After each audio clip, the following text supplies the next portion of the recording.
பராசக்தி ஓம் சக்தி மருவூர் அரசி உங்கள் சிறப்பாக லட்சுமி வந்திருக்கிறேன். 7 வாராகி அம்மனை காட்டியிருக்கிறேன். மூலவர் அம்மா, அந்த அம்மா தான் 5 அடியில உட்காந்துருக்கிறாங்க. மனுஷரூபமா தத்ரூபமா உட்காந்துருக்கிறாங்க.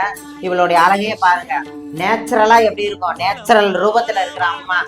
இவளுக்கு கிரீடம் கிடையாது, ஒண்ணும் கிடையாது. நேச்சுரல் எப்படி இருக்கும் அம்மா, அந்த ரூபத்துல அம்மா உட்கார்ந்து இருக்கிறான். சும்மா சாதாரண விஷயத்துல எவ்வளவு அழகா இருக்கிறான்னு பாருங்க. அதோட என்ன கேட்டேன்னா 7 வாராகி உங்களுக்கு காட்டிட்டேன். ஒவ்வொரு வாராகிக்கு என்னன்னு உங்களுக்கு அதை காட்டிட்டேன்.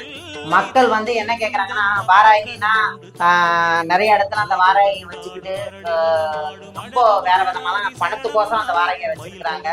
அதெல்லாம் தவறு.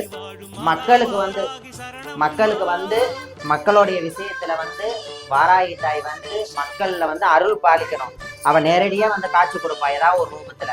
அதே மாதிரி இந்த வாகனத்துல பண்ணி வந்து உள்ள விழுந்துருச்சுன்னா அது தவறுன்னு சொல்றாங்க. அது தவறே கிடையாது.